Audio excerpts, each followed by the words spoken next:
पूछा आप अकेले कभी सम्मेलन सुनने आ गए, भाभी जी को लेकर नहीं आए? उसने कहा भाभी जी हनीमून पे गई।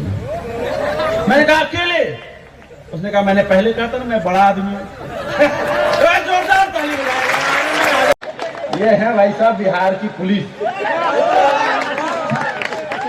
ये बहुत अच्छे हैं भाई साहब, ऐसे न करो। मेरे झारखंड में पुलिस होती है, 100 नंबर दबाव आ जाती है, 100 रुपए दो चली जाती है।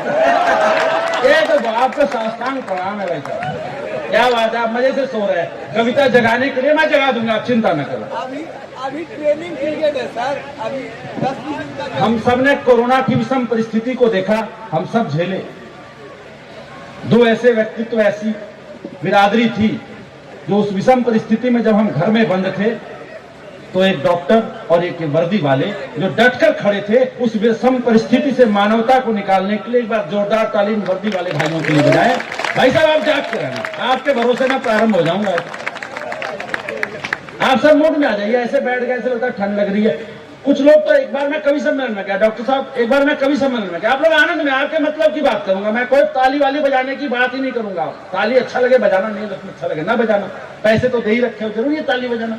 एक मैं कवि सम्मेलन में गया, बातें हो रही थी, एक भाई साहब सड़ा सा मुंह बना करके आगे बैठे हुए थे, मुझसे रहा नहीं गया। यहाँ तो प्रशांत संचालन कर रहा है, वहां मैं कर रहा था, मैं चला गया। मैंने कहा भाई साहब आपको क्या कविता समझ नहीं आ रही है क्या? मैं आ रही है। उन्हें सारे लोग हंस रहे हैं, आप हंस नहीं रहे। मतलब मैं बड़ा आदमी, मैंने हंसने के लिए आदमी रखा। मैं वापिस आ गया प्रशांत। उसके बाद थोड़ी देर बाद फिर मैंने कविता पढ़ी, सारे लोग जय जयकार लगाने लगे, ताली बजाने लगे। मैं फिर गया, मैंने कहा भाई साहब लोग भारत माता की जय के नारे लगा रहे हैं, आप चुपचाप बैठे हो। उन्होंने कहा भाई दिनेश साहब को मैंने बताया ना मैं बड़ा आदमी हूँ, मैंने जय जयकार लगाने के लिए भी आदमी रखा है। मैंने कहा इससे बच के रहने में फायदा है कि सब हर बार नारे नहीं रखते। अगले कवि सम्मेलन में फिर मिल गया, था वो काव्य प्रेमी। मैंने उसे देखते ही कहा भाई साहब आपको बहुत बहुत बधाई हो। उसने कहा किस बात की? मैंने कहा आपकी शादी जो हुई है। तो आपको कैसे पता चला? मैंने कहा आपका लटकता हुआ चेहरा देखकर। पुरुषों की शादी होती है तो यही होता है, स्त्रियों की होती है तो गले में मंगलसूत्र लटक रहा होता है, हमारा तो गर्दन ही लटक जाता है, हमारी तो ये स्थिति है। फिर मैंने कहा भाई साहब एक बात बताओ, आप कविता सुनने अकेले आए, अब अगर आप कवि सुनना चाहते हो कवि सम्मेलन, आप जागृत हो जाओ, क्योंकि जिसकी मस्ती जिंदा है उसकी हस्ती जिंदा है। फिर बात आप तक पहुंचेगी। अब पंक्ति समझ के बताइए कि आपकी चेतना जागृत है, फिर मैं काम की बात कर पाऊंगा। मैंने उनसे पूछा आप अकेले कवि सम्मेलन सुनने आ गए, भाभी जी को लेकर नहीं आए? उसने कहा भाभी जी हनीमून पे गई। मैंने कहा अकेले? उसने कहा मैंने पहले कहा था ना मैं बड़ा आदमी हूं। जोरदार ताली बजाएगा, आनंद में रहना। देखिए ये भाई साहब कह रहे हैं बहुत बढ़िया। अभी इन्होंने पहली कविता क्या लिखी? गांव का लड़का। फिर उन्होंने कहा बाद में मुझे लिखना पड़ा गांव की लड़की। भाई साहब व्यवस्था समझिए। मैं गया था घर, दिल्ली आया, घर में मिल गया। भाई साहब आप भी देख लो कोई अच्छा सा पड़ोस देखकर बैठ जाओ।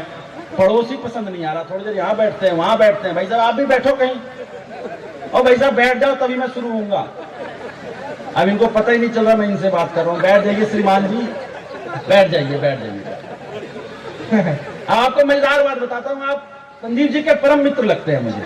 मैं संजीव जी के घर गया था दिल्ली, ये बड़े कवि बने घूमते फिरते हैं पूरे, मैं यहाँ गया वहां गया जी, पूरे राष्ट्र में घूम रहा हूँ जी। मैं बताता हूँ, मैं जब इनके घर गया तो भाभी जी पकड़ ली इनको, दिनेश भाई ये बड़े ना कवि बने फिरते हैं। मैंने कहा अच्छा जी। मैंने इनसे एक बात पूछा, जवाब नहीं दे पाए।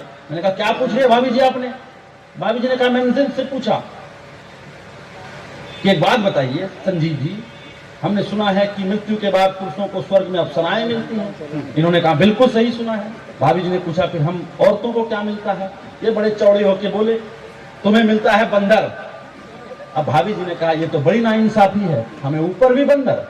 एक बार बजाइए ताली, मजा आना चाहिए, ताली हो जाए, आनंद में आ रहे हैं। मस्ती में सुनिए तो आनंद आएगा। तुम दो यहाँ क्यों बैठे हो भाई? सामने आ जा। तू ही मुझे देखेगा अकेले है, मैं ना देखूं तुझे। आ जा भाई सामने आ जा, चल आ जाओ सामने आ जाओ, सामने आ जाओ, सामने आ जाओ। मजा मैं ही दूंगा, ये सब प्राण चूस लेंगे। हाँ मजे में रहो, आनंद में रहो। हाँ ये देखो वो दो लोग तब से घूम रहे हैं, 4 बार घूम चुके हैं और 3 बार फेरे लगा लिए तो सामूहिक विवाह हो जाएगा, 7 फेरे पूरे हो जाएंगे। सबसे का ध्यान रखना पड़ता है। देखो अब जाग गए भाई साहब, देखो कैसे सो रहे थे, सबको सुला दिया पूरे। अब देखो मैं जगा रहा हूँ एक एक करके, ये भी मजे ले रहा है, ये देखो। चलो भाई अब वो समझ गया ये क्या चीज है भाई साहब। स्पेशल वाला कुछ हमें ऐसे ही डब्बा पकड़ा दिए, असली माल उधर जा रहा है, कमाल है।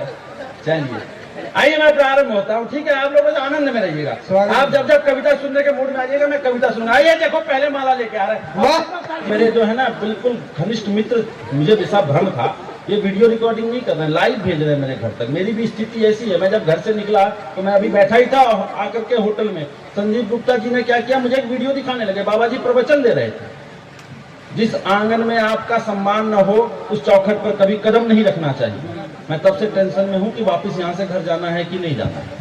स्थिति सबकी यही है, आपको मामला बाद में समझ में आएगा। खैर ऐसे ऐसे और भी 2-4 आइटम है क्या, अभी जो आए थे माला लेकर के, मुझे डर लग रहा बेटा। आइए मैं प्रारंभ होता हूँ, बातें हो गई बहुत। आप सब मुझे लगता है कि भाई साहब मुझे मंच का भी ध्यान चाहिए होगा, संजीव भाई मंच का भी ध्यान दे दीजिए। बहुत सुना हमने आपको और अभी जो बच्चे उनको भी सुनना है कि मेरे कद का अंदाजा तुम क्या लगाओगे। ये जिसके लिए जाना जाता है दिनेश देवघरिया, मैं प्रयास करता हूँ, अगर आप सुनना चाहेंगे तो मैं घंटों आपको सुनाऊंगा। भाई साहब आप देखो बैठे हो दो, ठीक है, मुझे सही सलामत ना पटियाला पहुंचना है। हाँ हमारे यहाँ आम आदमी की सरकार है, मैं बता देता हूँ पहले। मेरे कद का अंदाजा तुम क्या लगाओगे, तुम तुम्हारे मतलब की बात करूंगा। मेरे कद का अंदाजा तुम क्या लगाओगे, मेरे कद का अंदाजा तुम क्या लगाओगे, मुझे तो मेरी माँ ने हथेली करोगे। वाह। मेरे कद का अंदाजा तुम क्या लगाओगे, मुझे तो मेरी माँ ने हथेली पर उठाया है। ये जादू मंतर नजर बजर तुम जानो, ये जादू मंतर नजर बजर तुम जानो। मुझे तो माँ ने काजल का टीका लगाया है, मुझे तो माँ ने काजल का टीका लगाया।